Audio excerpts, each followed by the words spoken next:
Today we celebrate the feast day of Saint Andrew. Saint Andrew was the brother of Saint Peter, who was called to be the first pope. The Gospel today from chapter 4 of Saint Matthew speaks about the call of these two brothers. Jesus was walking by the Sea of Galilee and he saw two brothers, Simon and his brother Andrew.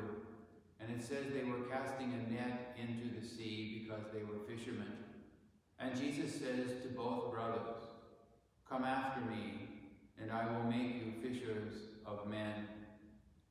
Immediately they leave their nets, and instead of fishing for fish for the rest of their life, they fish for men and women.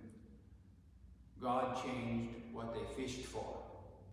All of us are called at some level to do the same. By the example that you give, by what you say, you cast a net.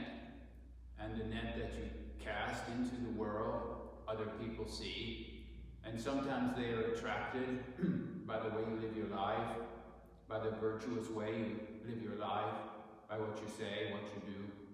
And whether you believe it or not, you, through the grace of God, touch people with the net that you cast. The negative is also true, and that is by sin and by evil. What happens is you push people away. Each person, by the way they live their life, in their own families, in their own schools, in their own businesses, they cast a net. Immediately these people leave. They abandon their previous way of life. Immediately they leave. It takes extraordinary faith. They had had some exposure to Christ before, obviously. But what happens is they just leave their previous livelihood and they just depend entirely upon Him for their future. That is another good lesson. If the Lord calls us to do something, we shouldn't make excuses not to do it. We should do what He calls us to do, because He will always equip you to do the work that He calls you to. Christ walks further along the shore, and He gets two more brothers. The next two brothers are James and John, and it even memorializes for all time the name of their dad. Remember their father, James, the son of Zebedee, and his brother John. I love to think about this one a little bit. They had a business, these two families, Peter and Andrew and James and John and their dad. They had a business. And then obviously a fishing business. And you have these two sons, James and John, and they were in their boat with their dad. And they were mending the nets because the nets were torn. And so you have James and John and their dad, Zebedee. They were in the boat mending the nets. They had a business together, and Jesus says to the sons, "Follow me," and immediately they leave. And who's left in the boat with the broken nets?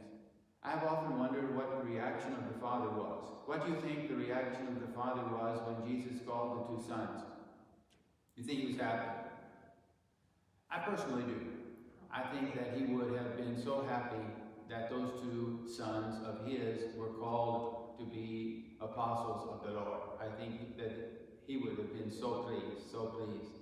There are many people who would say that would not be true, because the family business was now altered, perhaps even destroyed, but it was certainly altered because the two main workers, the two sons, James and John, they were called away to another type of fishing, to fishing for men and women. And Jesus called them, and immediately they left their boat and their father.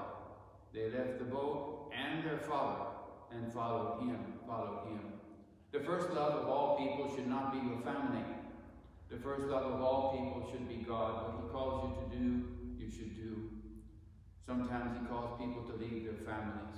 For example, when people are called to be nuns, or people are called to be religious order priests, they should leave their family and go to follow the Lord.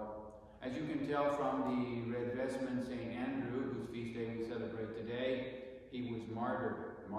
You know how he died?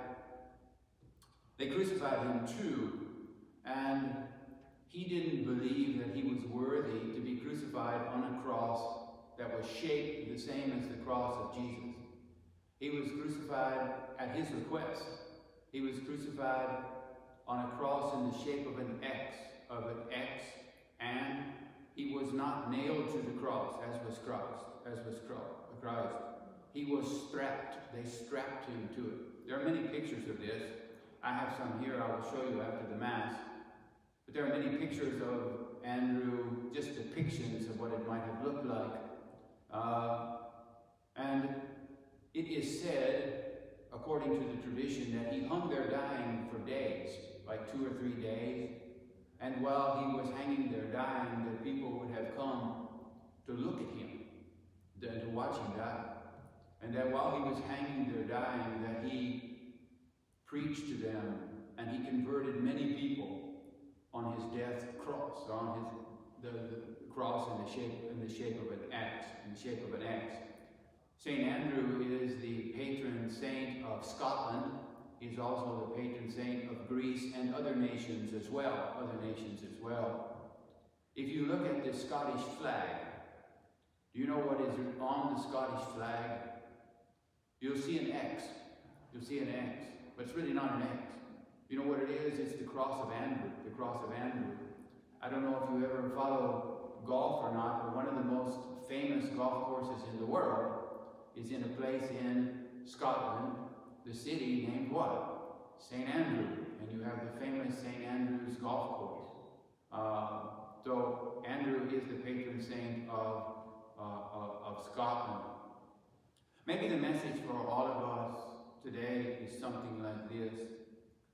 The way that the Lord called Andrew and Peter and James and John, he calls us too. Maybe not to the same degree to be an apostle, but certainly to live in the world as his representative and to cast a net by the way that you live your life. You have no idea the number of people that you touch and that you influence. You have a positive impact or a negative impact on the people that you encounter throughout your entire life. Within your family, within your schools, within your workplace, in sports, everything is affected by the way that you live your life and the decisions that you make.